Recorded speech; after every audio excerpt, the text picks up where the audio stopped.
Welcome back to the Quantum Guide Show. Today in episode 131, I'm very happy to introduce you to my returning guest, Ryder Lee. He's the creator of the YouTube and Rockfin channels called Raised by Giants. Ryder Lee is an aspiring researcher and filmmaker with a deep understanding of many of our modern-day complex issues and theories. Ryder's YouTube and Rockfin channels, Raised by Giants, provide platforms which dive deep into the many topics revealing breakthrough revelations and discoveries.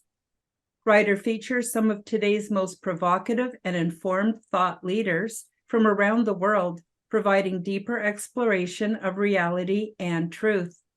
Today, we take a journey with Ryder Lee into his new live series called Illuminated Insights, UFO Doomsday Cults, and we will be diving into some of the earliest UFO cults in the United States. Welcome, Ryder. How you doing today? Thanks so much for having me on, Karen. Really appreciate your time this evening, and over 100 episodes. That's an amazing achievement. Happy to be on here. Thank you. Yeah, it's persistence. No, I'm so happy to have you on. Now, I've been watching your series. I've watched 6 episodes so far, and I find it absolutely fascinating. Why don't you start out by telling the viewers and the listeners a little bit about how you decided to tap into this subject, what got you started, and things like that? Well, it started out because I believe that everything comes from somewhere, right? A lot of the theories and the ideas and the ideologies all stem from something. And I realized that a lot of the things that are being talked about in the community today, especially the spiritual community, the contactee community, has been regurgitated from almost all of these UFO cults, stemming back to 1953 with the earliest one, which is the Seekers UFO cult with Dorothy Martin and Dr. Loghead here.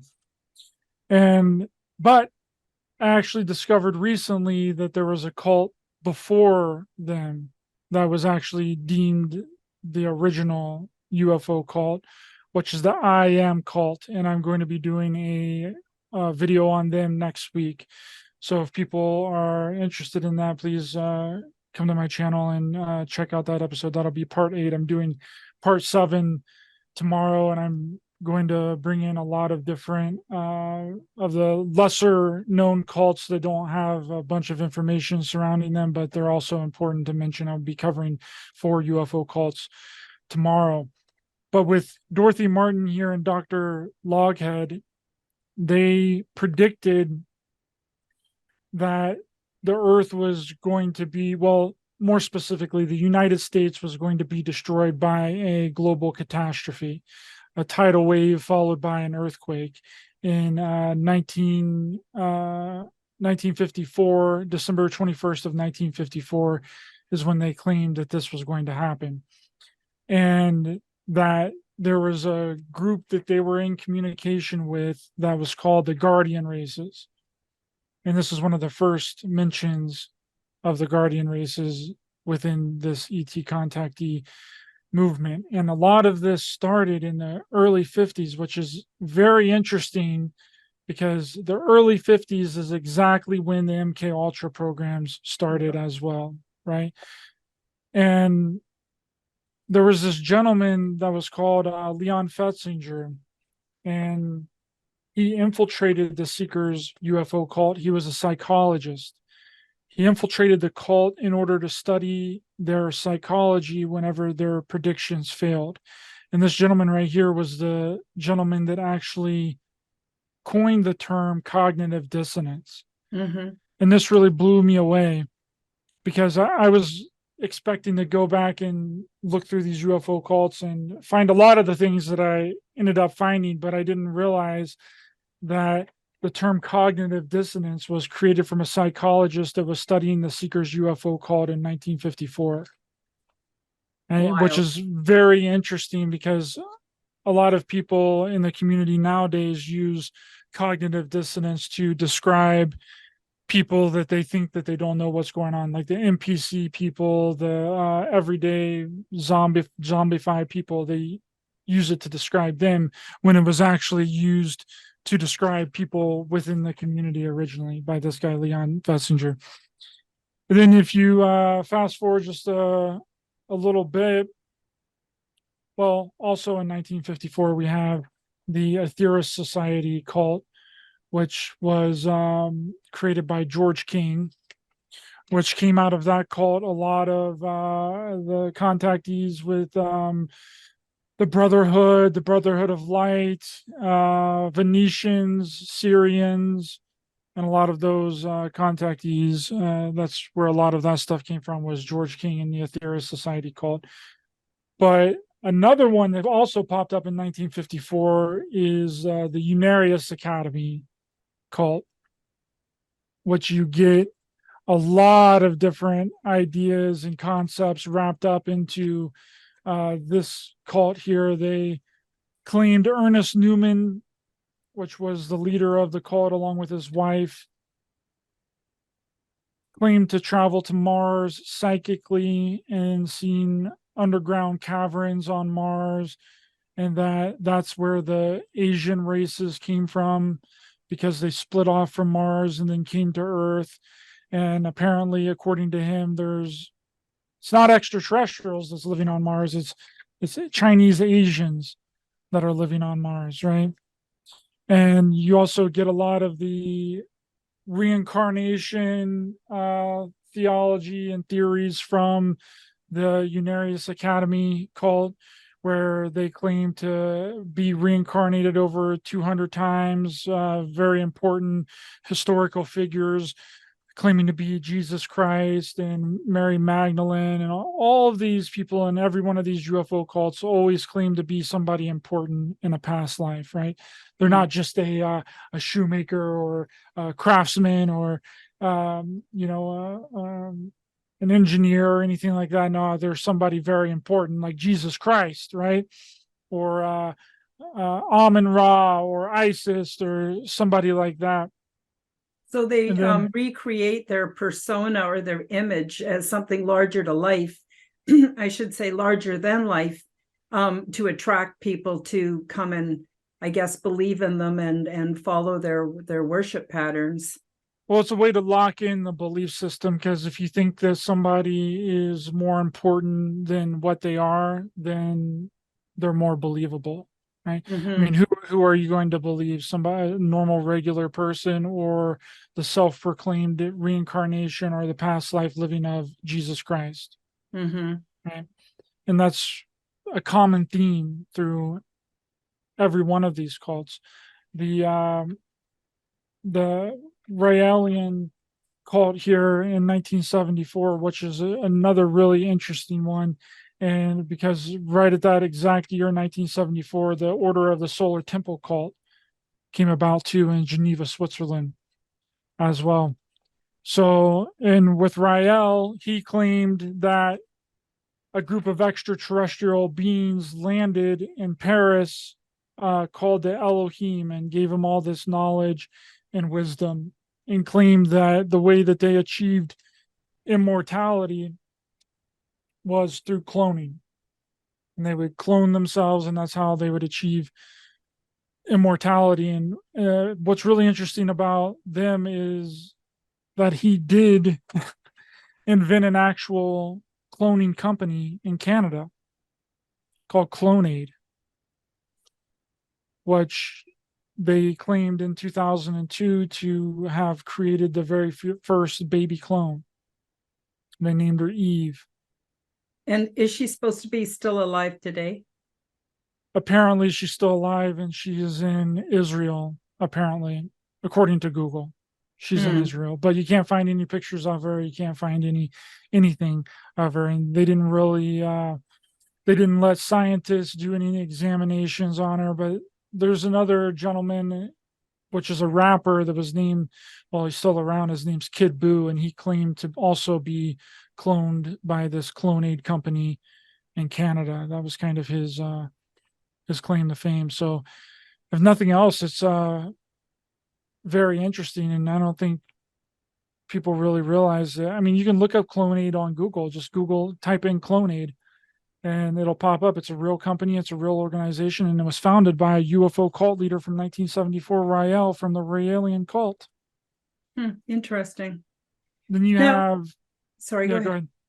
No, go I ahead. was going to say, the other thing that I want the listeners and the viewers to understand is these are not just religions that are created that people follow. They have some seriously devastating, disastrous results.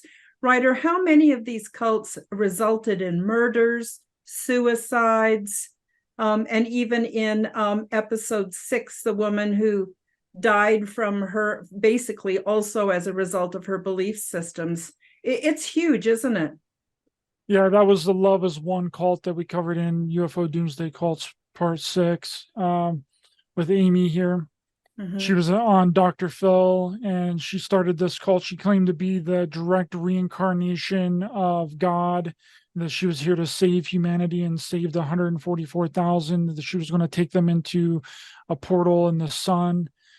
And then she ended up dying from excessive alcohol abuse and excessive ingestion of colloidal silver. And her cult members, this was in Colorado too. This was in Crestone, Colorado. And her followers wrapped her up in sleeping bags and wrapped Christmas lights around her and left her body in apparently in a basement of one of their houses in near Crestone, Colorado, for 2 weeks until the authorities came and found her. The Order of the Solar Temple cult in Geneva, Switzerland, they had, which was ran by Luc Jouret here in Demambro. This was a very elitist cult that would only accept people into their cult that had a lot of money. And they did a bunch of Masonic rituals. They claimed to be the reincarnation of very popular and historic saints. And they told their followers that they were also reincarnations of really historical, popular figures throughout history. And Demambro here, he would do these initiations and these rituals, and he would use smoke and mirrors to trick his followers into believing in these higher beings that he was in communication with. He would use like projectors and smoke and to simulate a dark apparition to install the belief into the cult in that he was actually in communication with higher beings. And they had 3 different, what you could call compounds, one in Switzerland, one in France, and another one in Canada. The 2 that was in Switzerland and one in France, they both burned down simultaneously, and all the people inside were murdered and shot in the head with plastic bags wrapped around their bodies, and they were laid out in a some sort of geometrical pattern. Some were like circles, and some were like in the form of like stars. And the people that were going there were told that they were going to ascend into the star system of Sirius, and they didn't know that they were actually all going to die and be murdered. But there's some discrepancies around the actual murders, and as far as that, the gun that was put into evidence was a one-shot gun. So you put a bullet in, you fire it, then you have to reload the entire gun each time you fire it. And it was said to have killed, I think, 45 people in the That head. would have Don't taken a quote, long don't, time. long time to do that. But they were also found with tranquilizers in their systems, some sort of drug. So it would have been easy if the cult followers were all drugged and they didn't know what was going on. It would be easy to shoot and kill them. But Luc Jouret and Demambro both perished in the fires. And then not long after that, those two places burned down. Those people died in that and were murdered. I think only 15 of them actually committed suicide. The rest of them were murdered. The same thing happened in Canada. I believe 7 to 8 people committed suicide in Canada. Only a few survived. They were children, and they were found heavily drugged in some outhouse or garage in behind the house. But the Heaven's Gate cult, which is a completely separate cult, where we find out where a lot of beliefs have been regurgitated into the community, with Marshall Applewhite here and his wife Bonnie Nettles. They basically went around to all of the major New Age centers, visited with gurus and people in the early 70s. Marshall Applewhite is claimed to have met Bonnie Nettles, which he calls his shepherd, and that you need a shepherd to live and ascend into the next evolutionary level above human. If you don't have a shepherd, then you're lost. And Bonnie Nettles was his shepherd. So they traveled around in the early 70s to figure out how they're going to shape and mold their cult and what theology they're going to use. And they mixed in a bunch of New Age belief systems, extraterrestrial contact, through gurus and spiritual centers and New Age people during the 70s, because New Age was really huge during the 70s. There was centers all over the United States. And then in 1974, they were handing out these brochures in Georgia for meetings, right? And they claimed that they were going to be taken on an extraterrestrial ship that were the clouds. They said that the clouds weren't really clouds, that the clouds were disguised as UFOs, or that the UFOs were really clouds, and that they were going to ascend into the next evolutionary level above human, that these extraterrestrial ships were going to come and pick them up. And then they developed a really big following. They claimed to be the two from the book of Revelation, the two witnesses, and that they were going to die and be resurrected back on Earth in a physical body in order to continue their mission. But then they had 2 infiltrators into the cult that reported on them, and they got a lot of immediate attention. They got blamed for a lot of the cattle mutilations, missing persons, because the people that were involved in the Heaven's Gate cult, they were told to cut off family members, cut off friends, don't speak to them, don't write to them, just come and join our cult and travel around the United States. And that's what a lot of their followers did. So a lot of the parents of these of their family members filed missing persons reports. Mm-hmm. Said that their family members, their sons or daughters have gone missing. And they attracted a lot of media attention through that when these 2 infiltrators into the cult came in and exposed exactly what they were doing. And they kind of then went underground. They stopped their recruitment process. They had their followers that was left there. And they decided to, double down on their cult and esoteric belief systems. And then they installed a system of guidelines that you have to follow, that I read out on Doomsday Cults, part 4, I believe. And some of the steps in there aren't that bad, but some of them seem really extreme to the average person that would just be reading it. But they claim to be the 2 from the book of Revelations, the 2 witnesses that will bring about the end of days, the end of time, which sounds a lot like David Koresh and the Branch Davidian cult at Waco in 1993. So they claimed they would tell their followers to just go out in the middle of the woods, look up at the sky, hit a tuning fork up above their head that it would tune them to the right vibration to see the UFOs. And people were kind of there was no direction. They didn't have any direction. So they installed these steps and guidelines just like the Ashtar Command cult that I covered with George Van Tassel here. He was the start of the Ashtar Command cult, which got really popular in the mid 90s when the internet became available. They started implementing a set of guidelines to be able to channel Ashtar Command and see that their views are regarded as real or as accepted by the Ashtar Command cult. So the media attention that was drawn to the Heaven's Gate cult, they decided to switch it up and say that it wasn't a physical death and resurrection, that it was a media death and resurrection, that the media crucified them.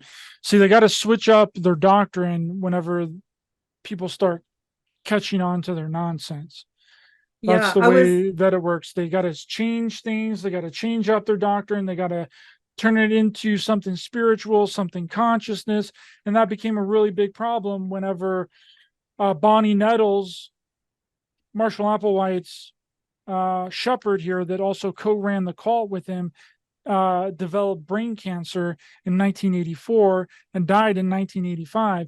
And people were like, she didn't ascend physically into the next evolutionary level above human, right? Because that's what their belief system and their belief structure supported, is that they were physically going to be taken to another reality or another planet, or what they call the next evolutionary level above human.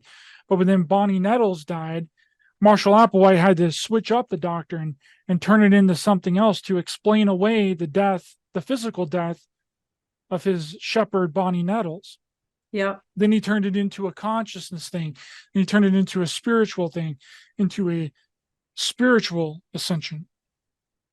I noticed that in your series, it seems every single cult that you cover has three things in common. One you call the cult burrito. Is it called the cult burrito? The cult burrito, that's right. The other one is the old switcheroo, which you were just talking about, and the third one is the rebranding. Do you want to tell folks a little bit about each of those? I know you've talked a little bit about the switcheroo. It's very entertaining. Now, this is a pretty deep and dark subject that you cover, but you keep it super entertaining with these videos that you've or short videos that you've made that actually keep us laughing and keep the mood quite light. So do you want to talk a bit about the cult burrito and the switcheroo and the rebranding? It's not funny, but it is funny, if you know what I mean. Yeah, see, a lot of these cults, when you study them, like I was mentioning with the switcheroo, is that they have to switch their belief systems, switch their doctrine in order to accompany the things that they fall short on, right? A lot of the predictions that were made by a lot of these cults, like the Ashtar Command cult, which started with George Van Tassel here, there was many predictions that Ashtar Command was going to come and save humanity, that there were all these doomsday predictions, just like the Seekers UFO cult, and also the way that Marshall Applewhite also described what was going to happen. He thought that we were going to be transferring into a new age of humanity, and that the earth was going to be recycled. Right. So when those predictions don't happen, they have to do one of two things. They switcheroo on them. They change their belief systems or their restructuring, or they completely rebrand themselves as something different. Right. And the rebranding thing normally comes when something really drastic happens and they need to completely restructure their entire belief system, normally within a name change or creating something new that wasn't in the cult before. And that happened several times with the Raelian cult. They went under several names until they decided on Raelian, or the Raelian Church, right? And that happened because Rael was getting a lot of pushback within his group because the group board members wanted to focus their attention on outside people. They wanted to get more involved in the UFO contactee movement and not just get all of their information from Rael here. But Rael is so important that he's the only arbiter of truth, right? See, all these people, they don't let you look outside of the belief systems of the cult. They want you to just listen to everything that they're saying, and what they're saying is 100% absolute truth, which is exactly like what religion does and exactly like what Christianity does as well. And that's another thing that I've discovered by researching these cults, is that they are just stealing ideas from Christianity, the Abrahamic religions, molding them and twisting them just a little bit to create their new ideology that they give to their cult. Every single one of these cults that I've covered so far has some sort of Christianity or Abrahamic religion influence. All of them has supposedly found new things within the Bible that they make adjustments to. That Jesus was an extraterrestrial, that Satan was an extraterrestrial, that the Elohim were an extraterrestrial race, that they're from Venus, that they're from Mars, and that there's a hierarchical level of these beings out there, and it all stems from Christianity. Every one of them, they all mention Jesus, they all mention the Messiah, they all mention evil extraterrestrials, this battle between good and evil, this galactic battle that's going on. And people get so deceived. I mean, even in the so-called Christian religions, I was a Jehovah's Witness for 17 years. Boy, do I have stories I could tell, but that we'll save that for another podcast. But, it's amazing that, you go to one church and everyone totally believes that is the truth with a capital T. And if you can't get a divorce, you can cross the street and go to another church where you can get a divorce, but they all believe that it's all truth with a capital T. And even the Mormon religions, the Seventh-day Adventists, the Jehovah's Witnesses, they all basically do the same thing as the cult burrito. They take the basics and then they twist it and they add something, or they interpret something differently, and they claim that theirs is the only way, the only truth. And it's actually kind of scary. I was going to what occurred to me while I was watching your series too is there's a similarity to what attracts people to gangs and what attracts people to cults. And it seems to be that people seem to not be aware of their own sovereignty. They seem lost. They seem to have something huge missing in their life.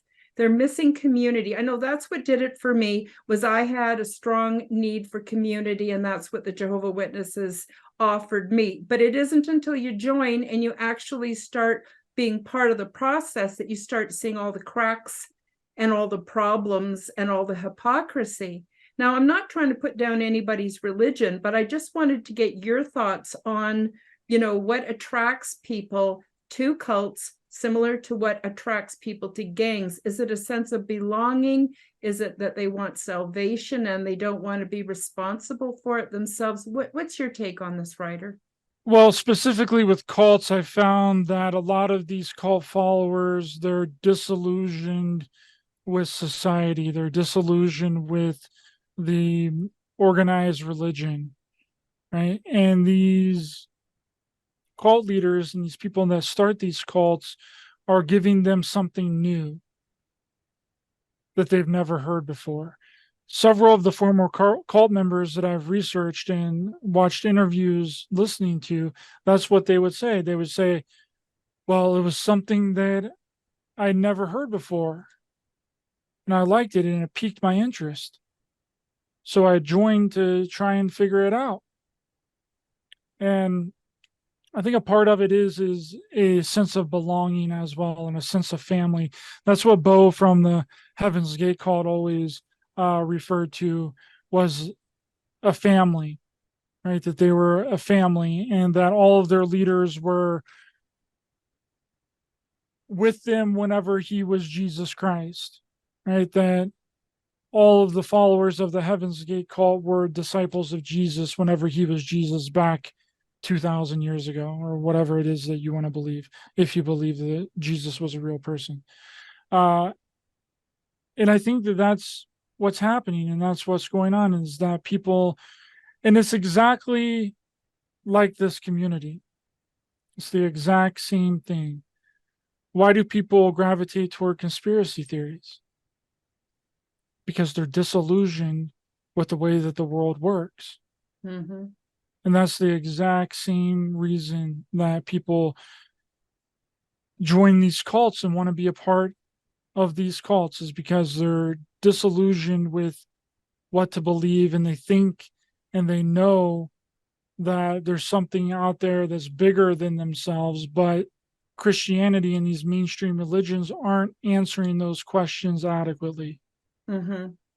There's too many holes there. So Mm-hmm. whenever you have someone like Marshall Applewhite from the Heaven's Gate cult comes in and says, all this stuff about ascension, and that we're physically going to go to heaven, that answers the question of, well, I'm not going to die in my physical body. I'm going to achieve immortality by being transformed into a extraterrestrial physically in the next evolutionary level above human. And then I'm going to be picked up by an extraterrestrial spacecraft and taken there and transformed into this new being. I'll have a new type of avatar. And that's what he talked about. He was one of the first people to reference us being in like a vehicle. That's what he would call it, which later on got turned into an avatar. Check out my website and find many valuable resources. There's the 9 Steps to Quantum Health Transformation. This is a free, comprehensive online course. Learn about detoxification and nutrition, grounding and spiritual practices, and an advanced version of the law of attraction, giving you more of what you really want out of life. I also have my Zendomes Orgonite, which is my unique brand of orgone generators. They're ethically sourced and handmade by a friend of mine, and they're double charged for maximum effect. I also carry Comfort Crystals, which is a limited collection of energetically infused semi-precious stones. I have an array of vital services, so you can get the one-on-one support that you've been looking for. Also coaching, guidance, and I do assessments and also workshops. And then again, there are the many free resources available on my website. Wisdom to assist with energetic ascension into physical, mental, and spiritual paradise. Let us share our quantum work with you. It's your turn to heal, evolve, and thrive. Believe in your ability to succeed. Now, let's get back to the show. Right? I know that you've heard people talk about, that we're just the avatar, that we're spiritual beings inhabiting a physical 3D body and an avatar. Well, that's what he was talking about.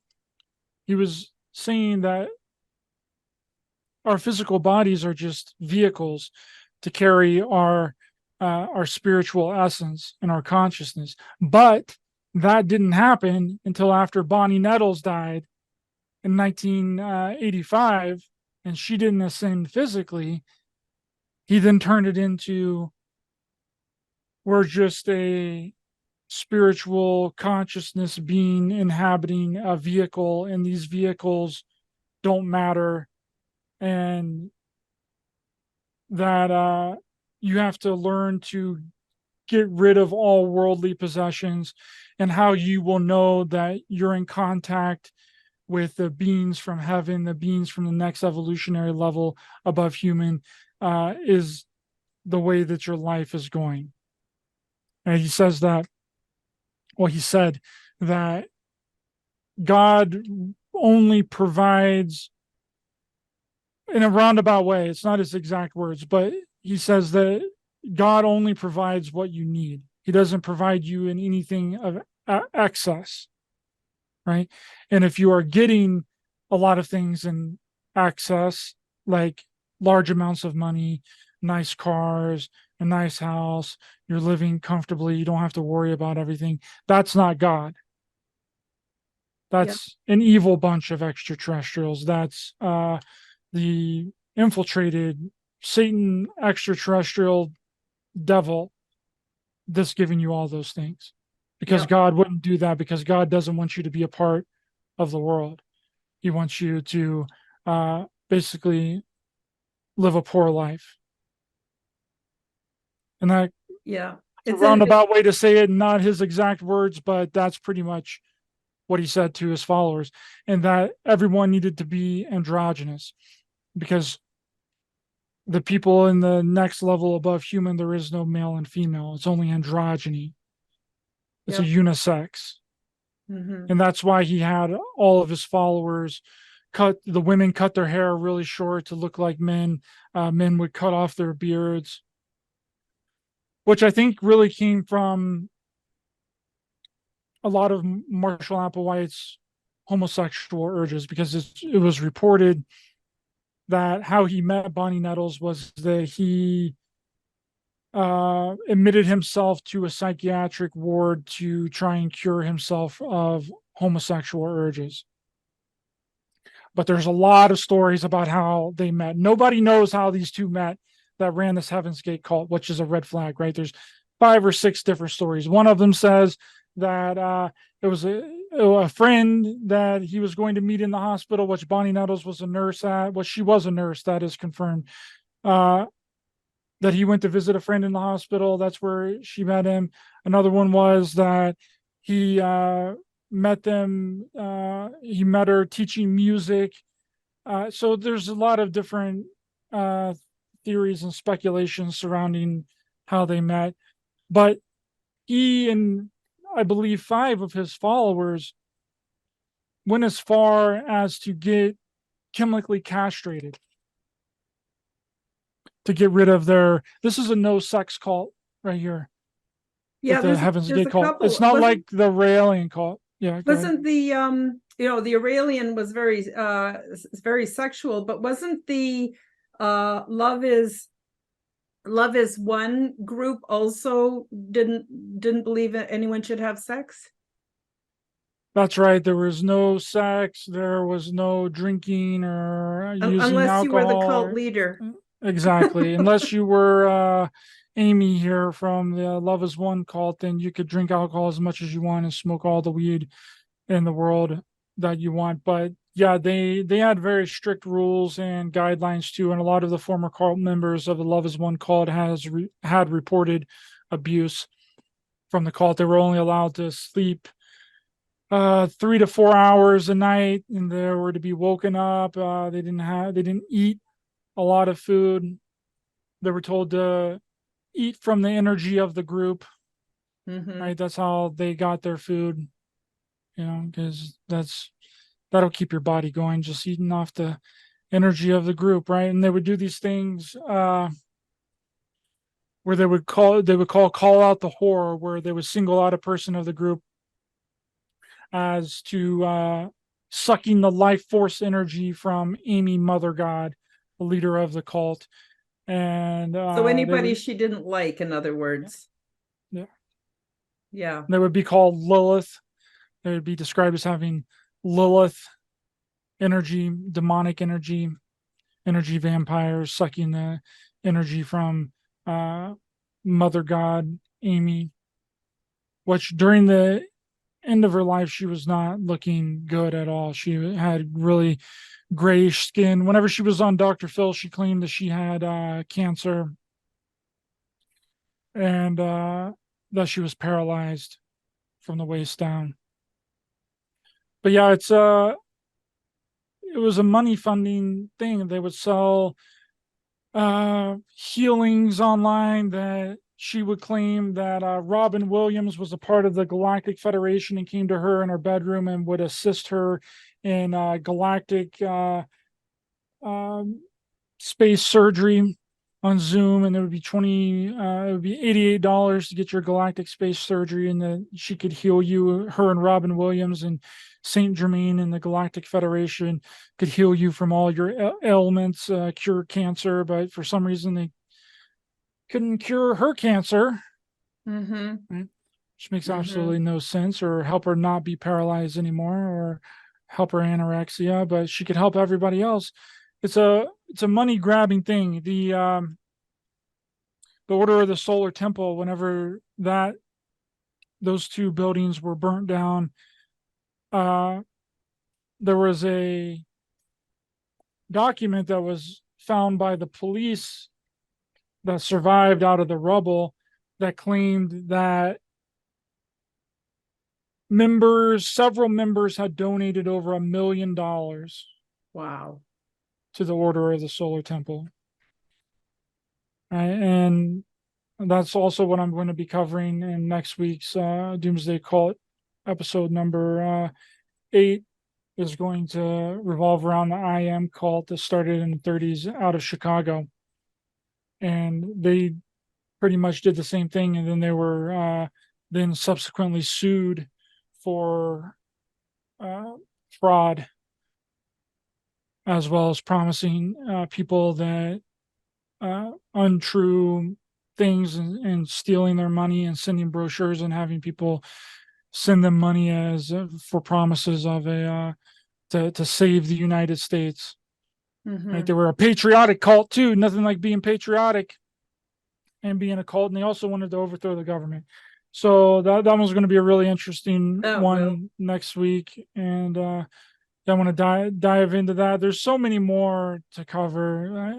The more that I research into them, the more that I find. It's unbelievable. There's this one in California that was a little well-known cult that claimed that Lemuria, the ancient city of Lemuria, was there was a secret passageway in Mount Shasta that would take them to Lemuria. So, I mean, there's so many of them, and I'm going to keep going until I've ran out of them.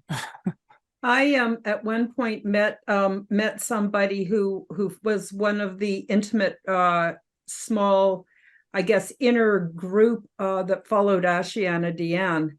And I got her books, you know,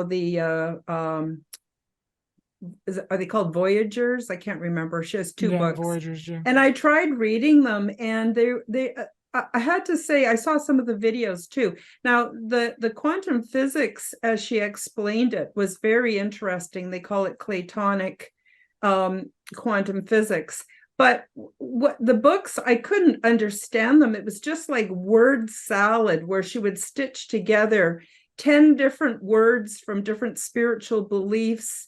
And that was supposed to represent, you know, one situation or group of beings and or phenomenon. And it was just, for me, it was just overwhelming. I couldn't get through the books. But I asked the woman who was part of the inner circle, I said, can people of different religions, or can people, what about people who have their own psychic or spiritual or even ET experiences? And she said, no, the only one that can speak for what the truth is Ashiana Deanne. Nobody else can have a say or can bring anything to the table. And I said, so in other words, she sort of declared herself to be the Pope of her religion. And the woman said, well, yeah, you could look at it that way. That's absolutely true. And it was actually after that I kind of woke up. I wasn't involved in it at all. But after that, I stopped watching the videos and I lost interest, because I thought, gee, just what we need is another Pope. No disrespect to the Catholics, but I'm just saying, there's always, for me, a huge red flag when they say that the leader of the group is the only one. Right away, it's a huge red flag for me. And well, that's what Rael from the Raelian cult said. He said that he was the only one that has ever been or will ever be in contact with the Elohim extraterrestrials.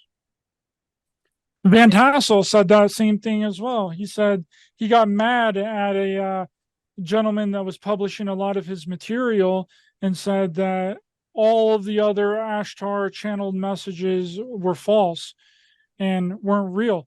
But Rael from the Raelian cult claims to be the last of 39 prophets, Yeah, there's a lot the of that. last of the Elohim prophets that were sent here throughout history.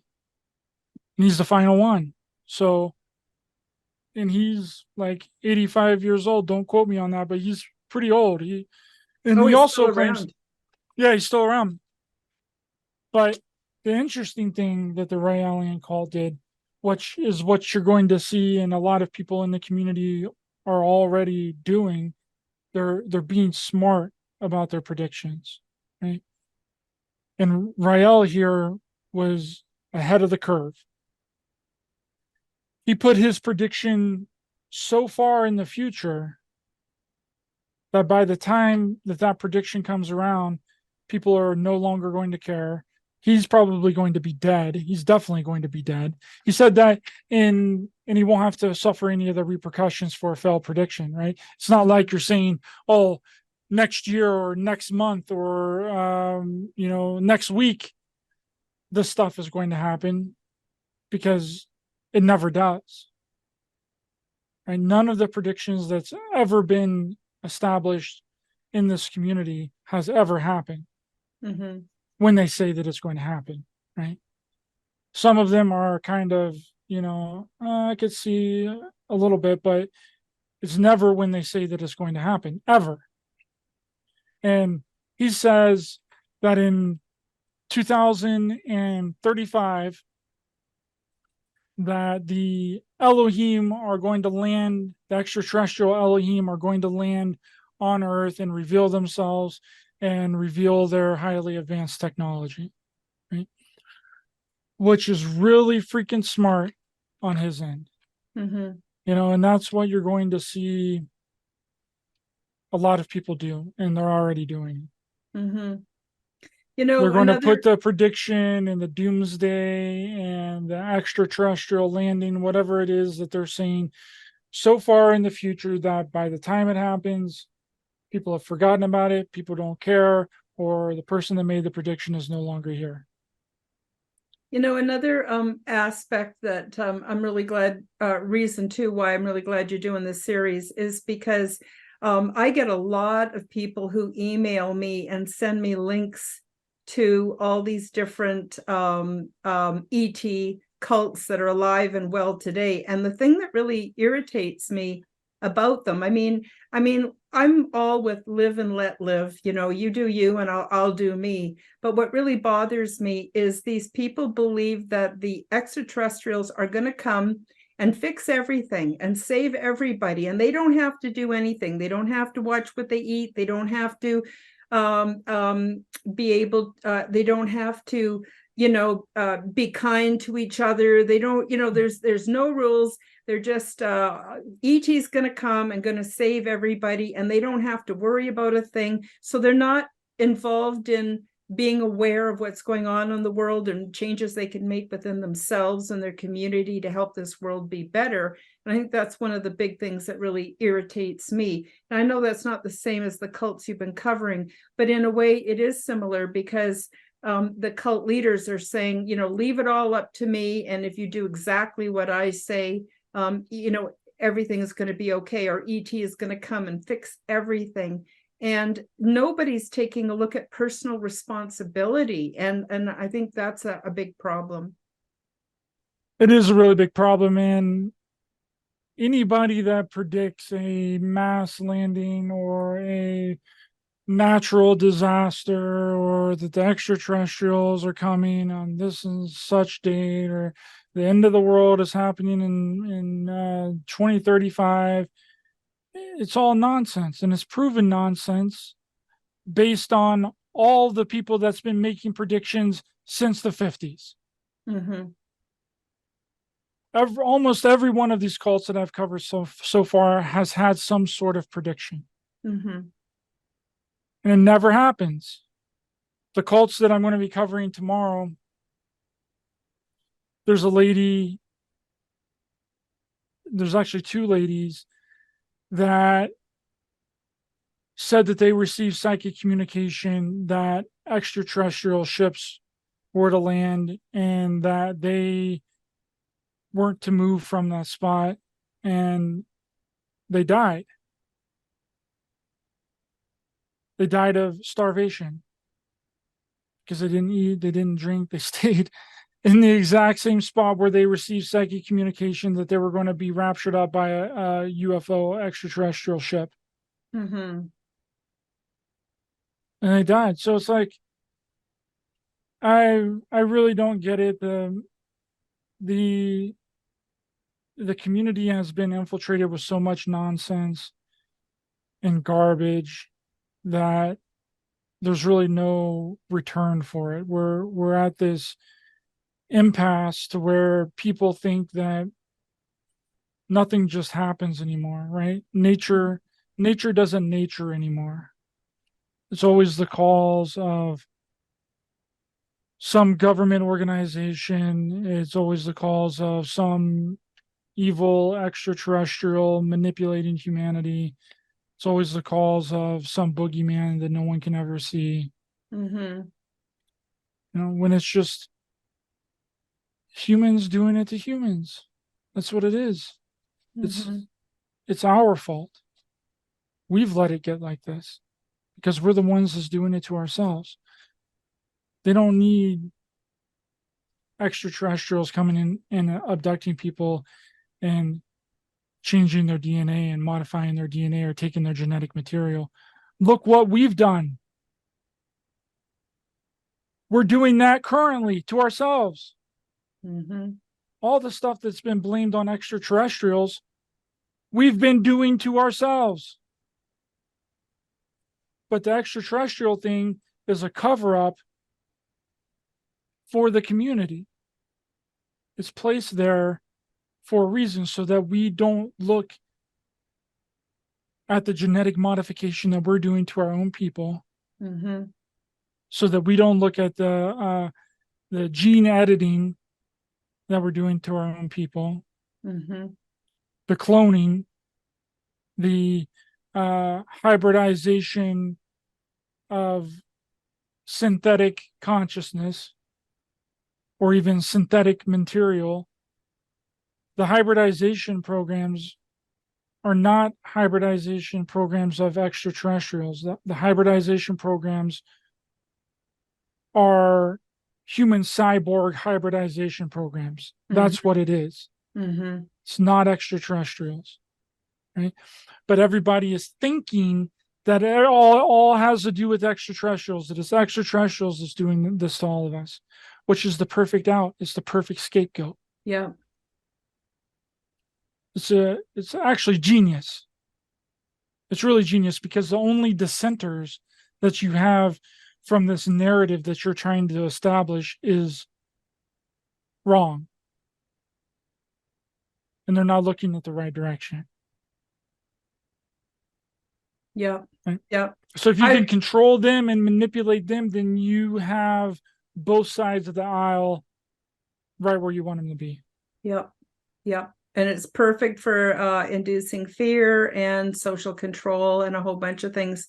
Now, Ryder, I want to, in a few minutes, switch gears a little bit and talk about your documentary. But before we do, I want to recommend that everybody check out your series, the UFO Doomsday Cults. It's fascinating. It's entertaining. You will learn so much. And it won't be so easy to have the wool pulled over your eyes once you know this information. But before we switch topics, Ryder, is there anything else you want to say about the UFO Doomsday Cults or about that series? It's a great series. I really recommend it to everybody. Not particularly, but if people are interested, I do one part of the series every week, normally on Thursdays. Part 7 will be out tomorrow at 2 p.m. Mountain Time, 4 p.m. EST tomorrow on my YouTube channel, Raised by Giants, and I hope to see you guys there. Yeah. And go back, everybody, and watch part 1, part 2, part 3, and the information builds. It's all absolutely, absolutely fascinating. And I want to thank you, Ryder, for doing that series, because nobody else is exposing it. Nobody else is talking about it. And so I really, really appreciate you for that. Well, for other things too. So let's switch gears a little bit, because you've also just not too long ago started being your own um, filmmaker, and you've got a new documentary out that people can watch. And do you want to tell us a little bit about it? Yes, it is called JFK X Solving the Crime of the Century. And it is a collaboration project with me and Jay Widener. And we're working on doing 2 more. It's going to be a 3-part trilogy, not all surrounding JFK. JFK is the first one. The second one is going to revolve around The Shining and Stanley Kubrick. And then the third one's going to be about the music industry. So how it started was, the 60th anniversary of the assassination of JFK is coming up here soon in November. And RFK Jr. is also running for president. So it was perfect timing on our end. And Jay was the one that wrote it, and he produced it. I edited it and directed it. And I think it's an amazing film. It's a new look at the JFK assassination. And it's not just another JFK film, right? That's important, because there's so many JFK films out there. There's so many JFK documentaries out there, and everyone claims to know what happened, right? But this film is different in the way that it actually gives you proof and evidence of what happened. And we take you through all of the different theories, all of the different research from different people, and I think that it's a very healing film. It dives deep into exactly what was going on. And I put a lot of energy and time and effort into it. I put like a month, day in and day out, making this film with Jay. And yeah, I hope people check it out. It's on Amazon Prime to rent for $1.99. But unfortunately, if you're in a different country other than the United States, you can't purchase it. We're working on figuring that out, and it'll hopefully be purchasable for a worldwide audience soon, before the 60th anniversary. But you can also buy it on Amazon if you're in the United States for $4.99. If you're really interested in it and you really want to see it and you can't see it, just send me an email at raisedbygiants@outlook.com, and I'll see what I can do for you, because it's unfortunate that it's not in other countries right now, but we're trying to work on that. But in the meantime, if you would really like to see it and you're in a different country, just send me an email and let me know that you would like to see it, and we'll work something out. Yeah, But I'm in Canada, and a lot of the documentaries that come out on Amazon Prime we can't get, so that's discouraging. And actually, the assassination is part of my history, because I was actually in school. I was in elementary school when it happened, and we all got called down to the gymnasium, and the principal gave the announcement, and he said, "You go straight home, and if you hear planes overhead, run and hide for cover." We all thought there was going to be a world war because of it. And even at a very young age, I can remember how sick I felt to my stomach. I knew something had gone so drastically wrong in the world. Even though I didn't understand politics, I barely knew who JFK was. I knew that there was a shift in reality, a huge shift in reality. So I very much would love to see it. And I really want to recommend your work. All your work is wonderful, Ryder.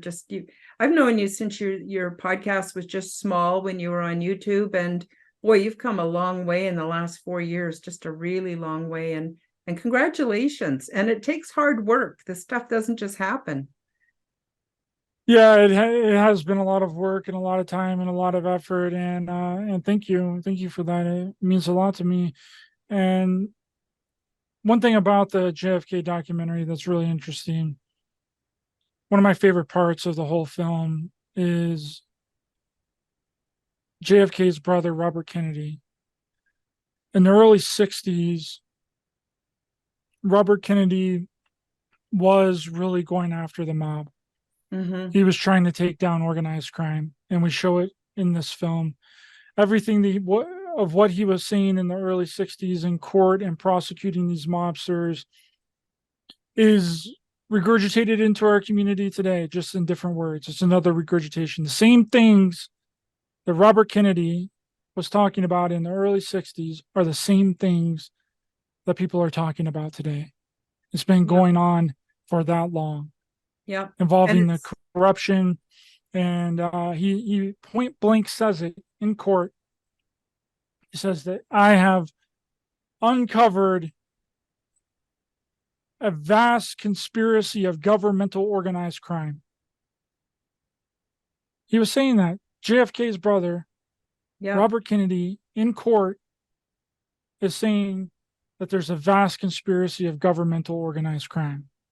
Yeah, it's sort of like we used to think of it as being like Al Capone and these different mobsters, and how, you know, the good guys were out trying to stop them. But I think what's really happened, and the evidence that I've seen, is that it's become integrated into every level of society, government, religion, the economic system. It's all a tightly woven system now. And then if you identify it or point at it, boom, you're called a conspiracy theorist, which is basically like saying you're mentally ill or crazy, which is the quickest way to discredit somebody and shut them down. And yet, to me, it's so blatant. But anyway, I guess that's Well, there's a thing that happened because the mob really had a reason to assassinate JFK. And what happened after the assassination was really interesting, because after the assassination, the mob basically went legit. The mob became corporations. mm-hmm. They became large corporations that were no longer operating in the shadows. They're operating out in the open. Mm-hmm. And that was one, I guess, decent thing that came out of the JFK assassination, is that it wasn't this mystical force anymore doing this, because in the early 60s, besides Robert Kennedy going after the mob, the mob was seen as a a mythical thing. Like, people had heard of the mob, they had heard stories about the mob, but they'd never really seen the mob, Mm-hmm.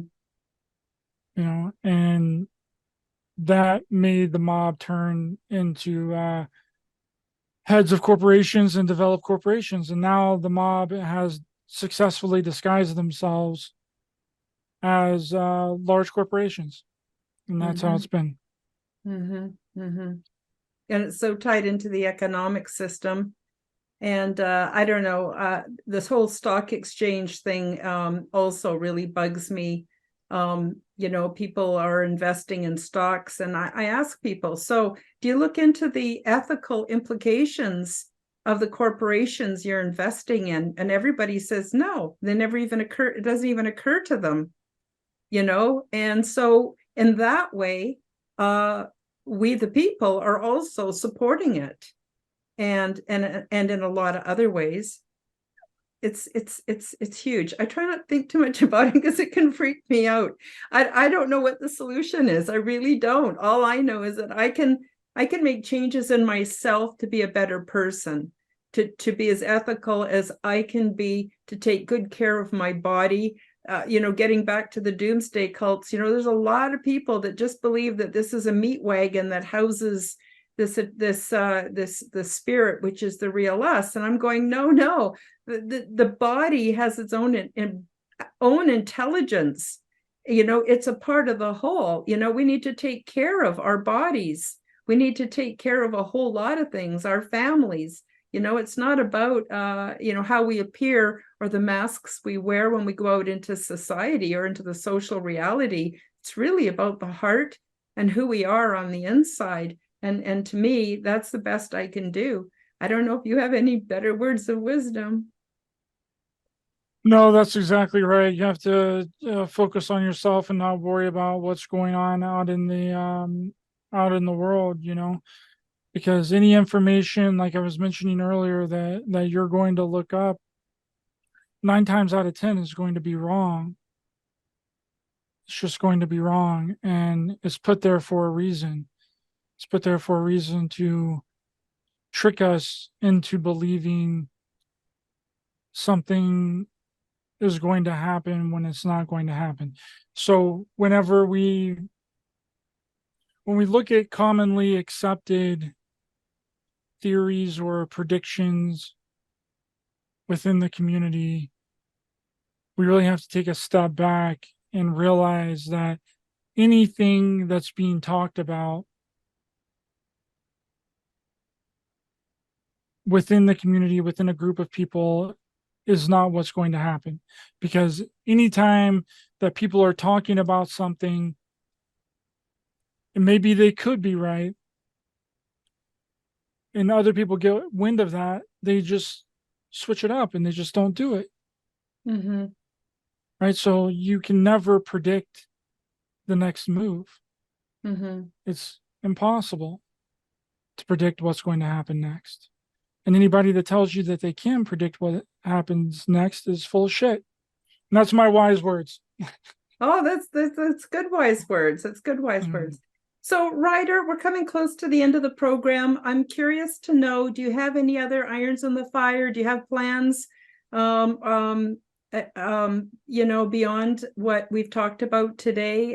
Do you have any more filmmaking you hope to do, topics you hope to cover? Yes, I have. I'm going to, after I'm done with the UFO Doomsday Cult series, whenever that may happen, I'm going to be looking into individuals that were influential within the community. And I'm going to do a big series on those people that influenced the community, some of the original people. Mm-hmm. And probably, hopefully, start shooting mine and Jay Widener's next documentary around Christmas time. So be looking out for that. And thanks for having me on, Karen. I really appreciate your time this evening. Wonderful conversation. And thanks to your audience, and everyone is welcome over on my channel as well, Raised by Giants on YouTube, Rockfin, Odyssey, Rumble, Pilled, and any and all podcast platforms. Thanks so much, Karen.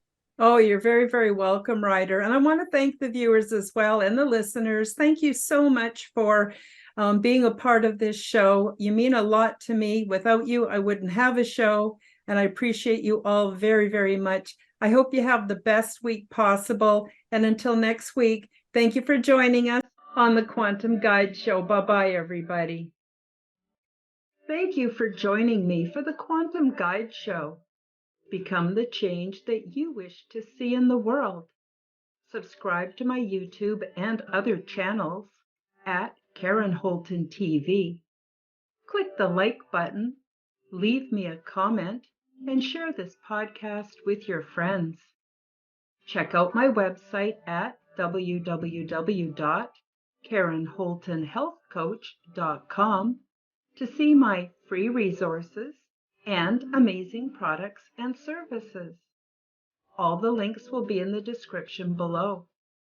As part of the Forbidden Knowledge Network, you will find the Quantum Guide Show with Karen Holton and also the Aliens and Angels podcast on all audio platforms. Until next time, keep up the good work.